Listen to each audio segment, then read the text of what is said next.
Morning बच्चों, आज हम क्लास 8 में पार्ट 4 में पेड़ों के संग पढ़ना सीखेंगे। ये रामेश्वर दयाल सक्सेना की लिखी हुई कविता है और इस कविता के माध्यम से जो कवि है वो पर्यावरण संरक्षण की बातें करता है और उसकी प्रेरणा हमको देता है। असल में आप लोग तो देख ही रहे हो कि आजकल काफ़ी पेड़ काटे जा रहे हैं, हर तरफ पेड़ पौधे कट रहे हैं, तो उसका क्या परिणाम है, तो इसके बारे में इन्होंने एक कविता के बारे के रूप में लिखा है। देखो क्या है, आप भी इसका देखो। बहुत दिनों से सोच रहा था थोड़ी सी धरती पाऊं।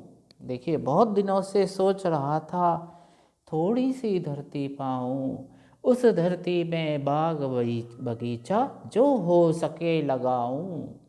खिले फूल फल चिड़िया बोले प्यारी खुशबू डोले, ताजी हवा जलाशय में अपना हर अंग भिगोले।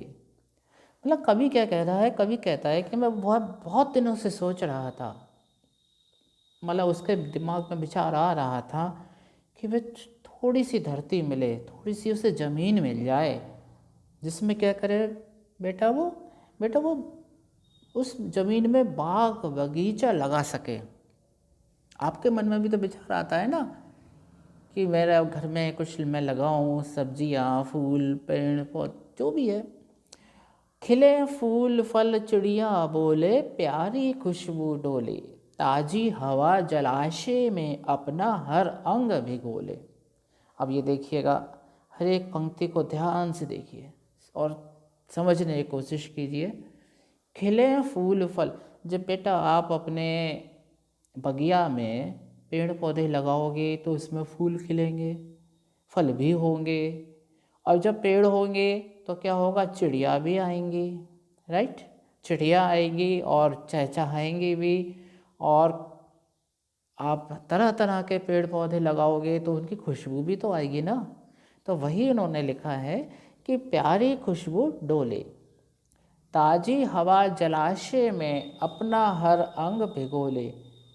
जो हवा आ रही है वो जलाशय से होती हुई निकल रही है, तो उसको उन्होंने इस तरीके से बोला कि ताजी हवा जलाशय में अपना हर अंग भिगोले।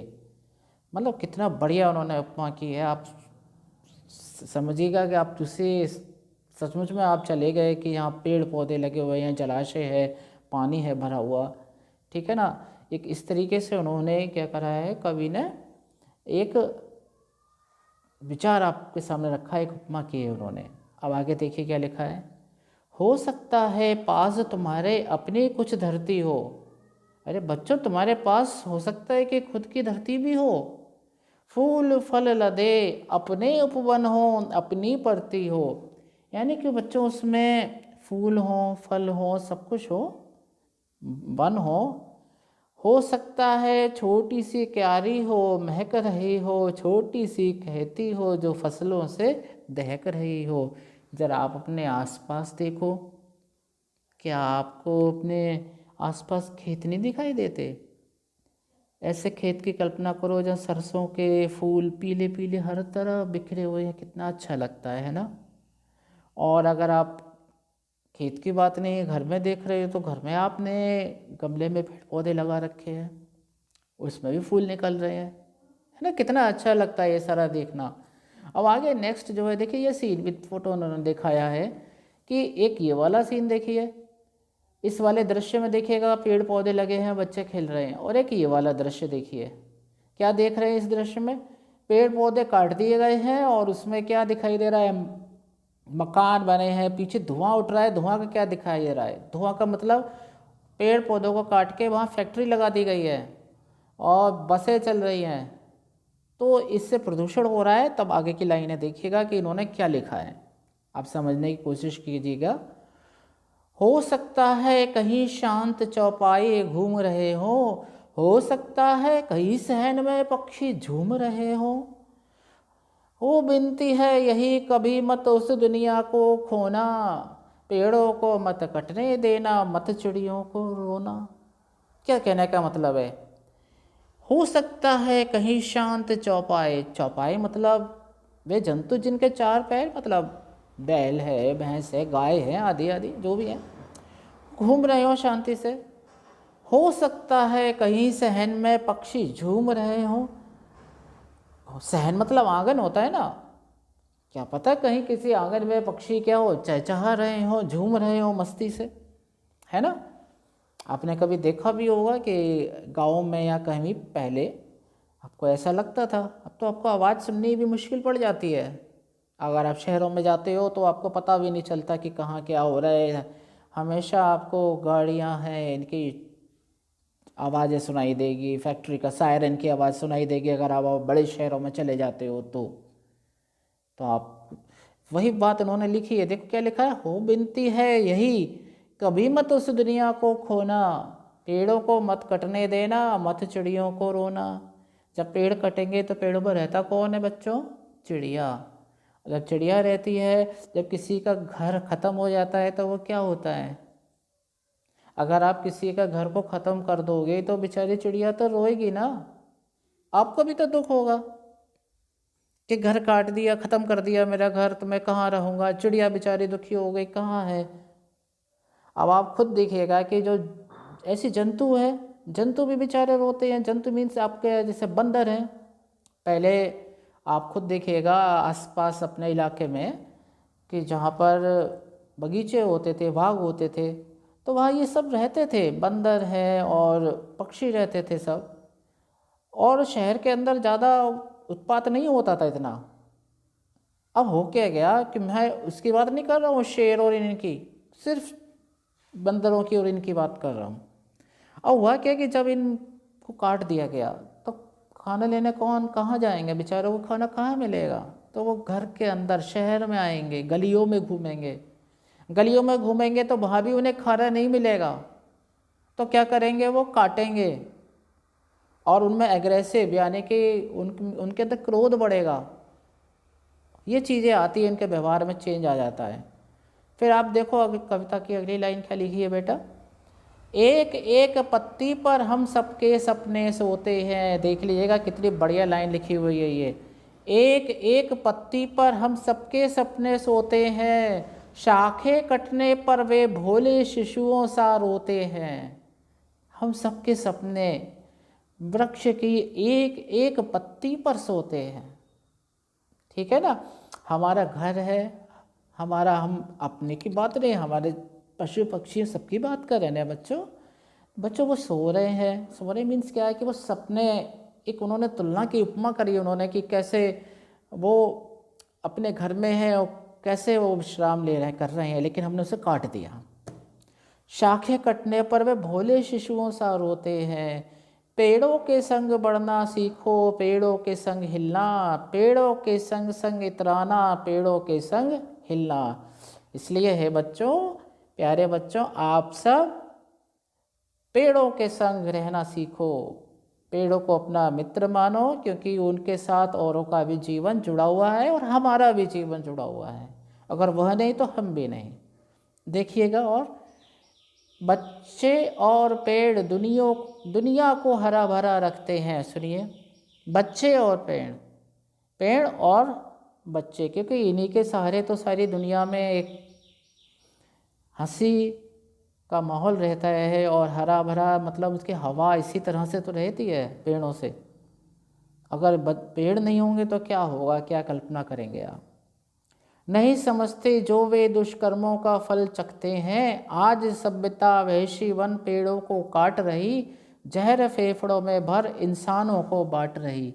देखिएगा इस लाइन में ये लिखा हुआ है कि जो सभ्यता, जो विकास है, विकास कहते हैं जिसे हम लोग सो कॉल्ड विकास, और उसका सबसे बड़ा नुकसान हमें यही मिल रहा है कि पेड़ पौधे कट रहे हैं और उनकी जगह हम लोगों को ताज़ी हवा की जगह जहरीली हवा मिल रही है। यही बात इन्होंने लिखी है। और इसके जो लेखक हैं वो श्री सर्वेश्वर दयाल सक्सेना जी, इन्होंने कई कविताएं लिखी हैं अपनी और कई रचनाएं लिखी। अब आइए देखिए इनके बारे में लिखा हुआ है, गर्म हवाएं खूटियों पर टंगे कविताएं एक, इस तरीके से इन्होंने कई कविताएं लिखी थी। अब शब्दार्थ में ये आपके जैसे लिखा है, दहक माने होता है आग की लपट, सहन माने जो बताया था आंगन, जलाशय मीन्स तालाब, अंग माने हिस्सा भाग, दुष्कर्म माने क्या होते हैं बुरे कर्म, वैश्य माने कौन? असभ्य या बर्बर। अब प्रश्न अभ्यास में जैसे यह है कि आप देखिएगा, करने की कोशिश कीजिएगा। पहला कुछ क्वेश्चन आपके लिए है कि पेड़ में पानी डालते हुए माली का चित्र बनाएं और रंग भरें। ये काम आपका है, या करिएगा। और एक नीचे लिखे शब्दों के साथ से आप भी एक तुकांत कविता बनाएं। तुक लगे, तुकांत मतलब जो शब्द आए हैं वो उनमें आने चाहिए, जैसे कि खोना, रोना, काट, बाट, हरा भरा। पेड़ों को मत खोना, नहीं तो पड़ेगा रोना। तुकांत है, आपको तुक लगाना है ना। पेड़ों को नहीं खोना, नहीं तुमको पड़ेगा रोना। पेड़ों को देंगे आप काट। अब अपने आप जो आपके दिमाग में आ रहा है लिखते जाइए। अगर आप पेड़ों को देंगे काट तो धरती को देंगे बाट। और आगे क्या है बेटा? इसलिए पेड़ को रखो हरा भरा। लीजिए, बन गई कविता। ओके, कविता बन गई। आप भी बनाइए, कुछ भी बन सकता है। हमारे जैसे विचार आए, आपसे एक तुकांत कविता बनाए। अगला है, अपने विद्यालय घर में एक पेड़ लगाएं और उसकी क्या करें बेटा? देखभाल नियमित करें। एक गमला ले लें। एक काम ऐसा ना करा करो आप, जैसे आपका जन्मदिन पड़ता है या कोई भी ऐसा दिन जिसे आप याद रखना चाहते हो, उसमें एक गमले में एक पौधा लगा दो, उसे रखो, उसे सींचो। या ऐसा करो बेटा कि कोई भी ऐसी जगह जैसे मंदिर है या कहीं है, उस पर एक पौधा लगाओ। अब चलिए विचार और कल्पना की बात करते हैं। क्या लिखा हुआ है? अगर पेड़ ना होंगे तो मनुष्य का जीवन कैसा होगा? अपना विचार व्यक्त करो। भाई आप ये विचार व्यक्त करना कि अगर पेड़ नहीं होते तो क्या होता, क्या हमारा जीवन संभव होता? क्या पेड़ पौधे ना होने से पशु पक्षी होते? ये आपको सोचना है क्या होता। चलिए, अब है बेटा, कविता से क्वेश्चन दिया हुआ है कि बहुत दिनों से सोच रहा था थोड़ी सी धरती पाऊं। इसका मतलब क्या है? बहुत दिनों से सोच रहा था, वही अभी हमने जो पढ़ा था। इसका मतलब ये है बच्चों कि कभी क्या चाह रहा था? कभी चाह रहा था कि अपने घर में, मतलब जमीन देख रहा था वो पेड़ पौधे लगाने के लिए। और नेक्स्ट क्वेश्चन है कि कवि क्या विनती कर रहा है?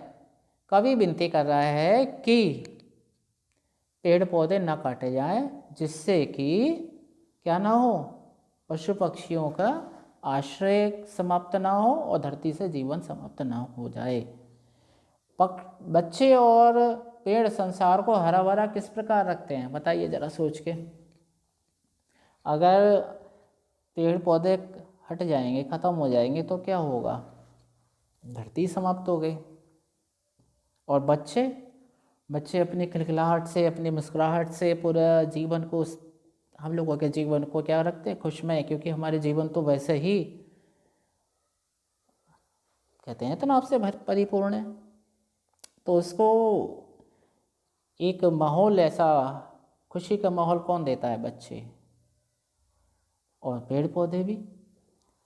भाषा की बात ये आ रही है कि क्रिया के जिस रूप से ज्ञात होता है कर्ता, ये चीज़ है, ये भाषा वाली है शब्द, ये आप पढ़िएगा। ठीक है, तो आपके लिए एक काम है, आप इस कविता को पढ़िए और इसका आनंद लीजिए। ठीक है बच्चों, ओके। और इसमें जो आपको दिया गया है कविता के जो प्रश्न उत्तर है वो आपको लिखने हैं इसमें।